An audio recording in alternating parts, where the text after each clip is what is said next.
All right, we've gone through a lot of guests, and they want me now to put it into overdrive, so we're going to go through a lot very quickly, starting now. Tomorrow, I'll be back in the studio for the last day, just myself and Nicole, starting at 1 o'clock, but we're going to put this in overdrive with our guests now and move through them, they tell me, very quickly so we can get a lot on. Here we go. Welcome. Mike, Coach Fassel here. Hello, Jim. How are you? I'm doing great, man. Well, congratulations on a wonderful career you had. Thank you, Coach. Thank you. Hey, you know what? We started out doing a radio show, and you ended up with NBC. We did the TV show, and Mike, I got to tell you, you're a great person. You're a great friend of mine, but you gave me some great advice while I was a head coach there at the Giants. Well, you know what? That's a story I've never told, but you know what? You're the one who pulled it off, so thanks very much. But you know what? That was a great year for you, a great run to the Super Bowl, and it worked out really well. Just came up one game short of winning the whole thing. Well, there's a good and the bad of all Absolutely. seasons, and but I got a picture of you and I and the NBC crew down at the Super Bowl. I remember that. Prized I position. remember. Yeah. And I remember when we did with you and your buddy Brian Billick, who's on my show a lot now. We did. He was on as a guest that day. You remember? He was there too. So I had both coaches in there that day before the game.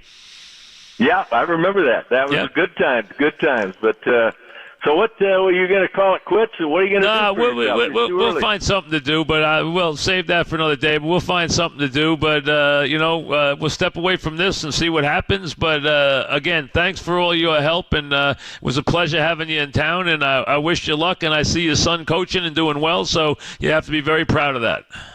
Yeah, I am. I'm very proud of the job he's doing, and he's had a lot of fun, and he gets a lot of good press. He's done a great job with the special teams. Sure has. Thank you very much, Jim. Okay, Mike. Thank you, Coach.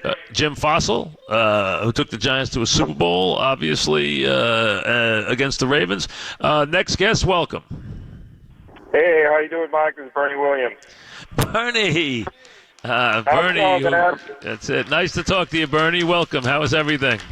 Everything is well, man. I'm doing really well. I just wanted to take this opportunity to thank you for a great career.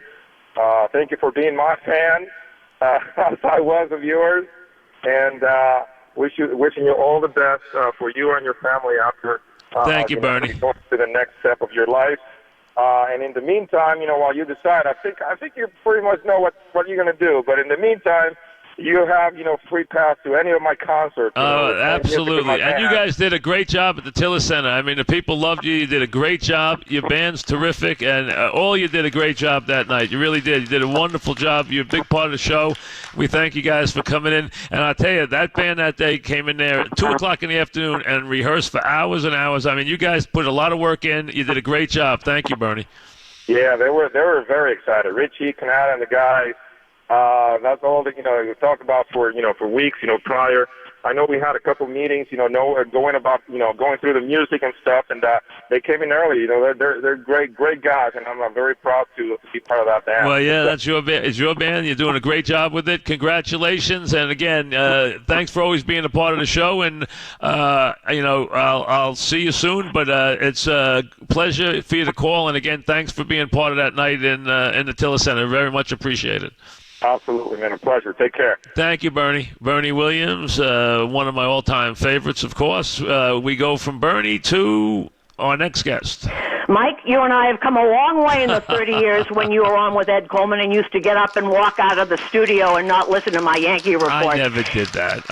Yes, you did. And Eddie used to tell me that, and I'd say, why doesn't he like me? Why doesn't he want to listen to me? I always liked you. That's not true. You're like family to me. What are you kidding me? Well, I am now. This is the greatest show, by the way. I'm having the greatest time of all time. This is the greatest show. I want to thank you for everything. There are a couple of things you taught me that you don't even know. Years and years ago, we were still in the old stadium, and they had the old phones on the wall where I used to hang up on Dog all the time. You asked me a question, and it was about Boggs, and I don't remember what it was. And I said on the air, I don't know. And you laid into me, well, what do you mean you don't know? You sounded like George. What do you mean you don't know? Then why are you there? And I walked back into the locker room, and they had all heard it. And because they used to play you on the radio. They didn't have the TV stuff going then. And they used to play it, and they all heard it. And Wade Boggs said to me, next time the answer is, I don't know, but I'll find out. And I have used that. It's got to be 25 years since that happened. Well, that's that. You know what? That's nice. But you know what? You've done an unbelievable job. First of all, and Suzyn is never far from me. During the season, she has a running dialogue with me during the game. So she texts me during the games all the time. It's like, can you believe this play? Can you believe that? Can you believe this? So I have a running commentary from the broadcast booth the entire year from Suzyn. So. You know, this is amazing. There's a couple of things that people don't know about Mike, and Mike's going to get mad that I'm going to tell this story. Don't you go ahead. Okay, Mike's always been really good to me personally. Let's put it this way. You know, when you're a kid and somebody said to you, if you could pick one person in the world to be in a foxhole with, who would it be? I'm telling everybody out there now, if you've got the chance to be in a foxhole with Mike Francesa, he will always take care of you and you'll always be okay. Oh, that's nice, Suzyn. Thank you. That's very nice. And Thanks, you know Mike. what? You are like family, so thank you for coming on. I appreciate it. And we'll talk soon. And Rose, feel better. I know she's listening. Thank you. She okay, is, Mike. So thank Talk to you soon. soon. You, Suzyn. Suzyn's she's a very sweet lady. She really is. And she's obviously been part of the fabric of the station since the beginning. And she is very close to me. She really is. I hear from her all the time. And she's very close to my wife and kids. She's very close to everybody in the family. Another guest coming up. Welcome. Mike, you were on my television show yesterday, and you told me I'll start being good in this industry when I stop being such a Mike Francesa fan. That's not what I said. That's not what I said, Schrager. I said you'll be better when you stop being a fan. That's all. You're already good. You'll be better, but you're already doing a good job. And I'll tell you something. Here's how I know the show's doing okay. Because I got reaction from people from being on that show yesterday, and that's always the criteria if the show is doing okay, is if people hear you and react to it, which means they know the show's there. So that's a good deal that people reacted, and I heard from people about the show yesterday morning in different places. Even this morning I heard it. So from that standpoint, that's a very good sign for your show, and I very much appreciated the hospitality yesterday from you, and more even from the others, because they don't really know me that well. So you do, and they did a great job. So it was a lot of fun being there. It was a fun segment. I enjoyed it. Mike, it is such an honor to be on the show. And I'll say this, you know I'm a huge fan of yours, and you've done a ton for my career, even the few years I've been coming on the show. And it's instant credibility when I'm with you. But I speak as a fan, dude. I grew up listening to you. I speak for Bruce from Bayside, Short Al, Jerome from Manhattan. I'm getting emotional saying goodbye to you because you were a big part of my life growing up, man, listening to you in those afternoons. So good luck and best to all you, and I hope this is not the end for hearing you on the airwaves. Continued success, although you don't need it. You're doing very well, but thank you very much. Peter Schrager, obviously, who's been on the show all the time this year, done a terrific job. He's a good NFL reporter, and he's going to be a big player in the NFL going forward, no question. All right, next guest is... Welcome. Hello, Mike. Yes. Hi, Tim McCarver here. Hey, Tim, how are you? Wow, the whole audience just went, whoa. Nice to talk to you. I'm not going to get emotional here, but but I have known you for a long time, and congratulations on a remarkable show and career. Thank you, Tim, very much. You were always a big part of it, and coming from you, it means a lot. It really does, since you have had a remarkable broadcasting career in your own right. So I thank you very much. And again, you were big. Dog and I loved having you on the show all the time. It was always a pleasure. You're always on with us. You're always very accessible, and we appreciate it. And you were always a very, very big part of this show. You know, you guys like you and John Madden, people at the top of the industry who were always a big part of our show. It meant a lot to the show. It really did. Yeah, whenever I talked to Mike Francesa, I knew it was the postseason, and that's why when I think of you, I think of the postseason, and all the postseasons I did 24 World Series, and I spoke with you, I think, during every one of them. I think so, too. I can't remember one that I missed. That's it, and we're lucky enough to have you because you were as good as this as anybody's ever been, Tim. You've made the transition, and it was good. You became the standard for someone who's going to make the transition from a player to a broadcaster. So you set the mark, and a lot of guys have had to try to follow it, which wasn't easy, no question. As a matter of fact, I'm doing some Cardinal games now, and I don't know whether I'll get it or not, but in my schedule, I'm doing about 35 games next year, and the Cardinals open at Citi Field on the 29th of March. So I look forward to getting back to New York. It's always fun. It's always coming into Citi Field or Yankee Stadium or what have you. And I love my time during New York. It was a long, long time. 20 years I broadcast there for the Mets and the Yankees. So. No question, and they loved having you. And again, thanks for taking the time to come on the show, and thank you for being a part of the show all those many years with Dog and myself. So thank you. I loved it, Mike. Thank you very much. Tim. Thank you, Tim. Bye. The legendary Tim McCarver. We go from Tim to our next guest, who is Mike. It's Ralph Edwards, and this is your life. No, 25 years ago, Michael, I ran the board on the Mike and the Mad Dog show. Yes, you did. Although, whatever happened to you? Whatever happened to you? I told people I was the associate producer of the program. 1992. You might have been.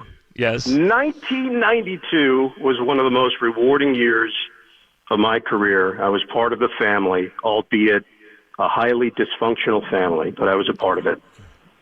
It was like the Manson family is what it was like. It was.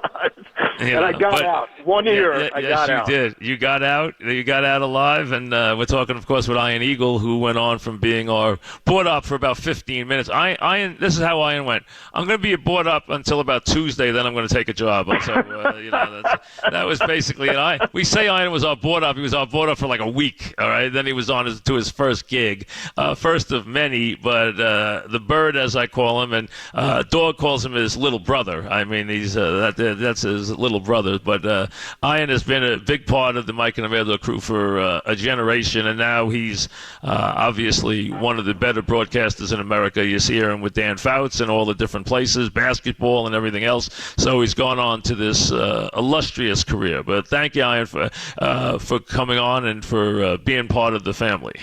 Mike, thank you for believing in me. Thank you for encouraging me. 1994, I was offered the Nets play-by-play job, and you told me it was a tremendous opportunity, that I would do really well at it. And then I told Dog about it, and he said, it's going to be a career ender for you. Yeah, it's amazing how much he's wrong. It's amazing. It really is. Michael, thank you, truly, from the bottom of my heart, for everything. Thanks, Ian, very much. You're the best. All right, we go from Ian. All right, so let's welcome in. Now we go from Ian, who was our board op, to a guy who had a little to do with our career. DonImus, everybody, folks. So welcome, Imus. How are you? How you doing, baby? Nice. Did you make it to you made it to Pensacola, huh? My kid is graduating from flight school tomorrow. He's a Navy aviator, and so I said to the travel agent, I said, put me in the nicest hotel in the Pensacola. She said, yeah, we can do that. I got a place here where you can't take your shoes off. And I'm just making this call, and then I'm going to go try to find some place to stay. I had to kick a bug out of the doorway just to get in here. Don, just go back and sleep in the plane. I mean, you got a big enough plane. I mean, you got your own plane. That's true. Go sleep in that. You don't have to worry about it. What'd you expect? Anyway, what are you looking for? Wait, Don, let's see. Maybe you thought you were going to be in the Four Seasons Pensacola. Is that what you were looking for? That's what I was looking for. You know how I am. Anyway, congratulations, Mike. You know I love you. You've had a great career. Thank you, Don. A good way to go out. We were talking this morning. Yep. And we were talking once you were off the air. Rob and I were talking about all the fun we used to have. And I was sitting back there jacked up on OxyContin. And I had my gun threatening to kill everybody. And oh, God, you were a lot of fun, baby. So, Don, those were great. That would great. I wish we had tapes of those shows. You know, those shows were unbelievable when we sit back there and just kill everybody. And then Don would be back there. I'll always remember the rest of my life, you and Dog, how loyal you were to me, and there's nothing I would. Well, there's a lot of stuff I wouldn't do, but there's a lot of stuff I would do too for you. So. Well, but listen, I appreciate all that. I'm serious now. As we finish this, and we can sit here and kid, but without DonImus, I've said this many times. There's no Mike and the Mad Dog. There's no FAN, and there is no any of this stuff. So without you, none of it would have happened. That thing would have lasted a year and a half and would have folded like a cheap suit. So without you there to make everything work, and it's no coincidence that Dog and I both came through the show, and your promotion of the station and us is why we got really had the success that we had early on. And again, couldn't be more thankful. Nobody's more instrumental in my career, Dogs or anybody else, than you would. You were unbelievably a big part of it. None of it would have happened for fan or anything else without you. That's very nice of you. And of course, if it weren't for Wolfman Jack and Robert W. Morgan, I wouldn't have a career. Listen, baby. Don. So listen, it's twice in one day, Don. You know, you're gonna miss me now after this. You know, you're not gonna want to go so long without speaking to me again after twice in one day. You know, you're gonna get used to me again. Well, yeah, I mean, all I have are good thoughts and good memories. I want to wish you a lot of luck. I know I saw you on the NFL Network. I thought you looked great. Oh, thanks. On TV, so, I mean, who knows? Hey, listen, thanks very much for everything. Again, my best to your family. I know Wyatt's doing great. My best to Deirdre. She looks great. I saw her recently. She looks unbelievable, so tell her I said hello.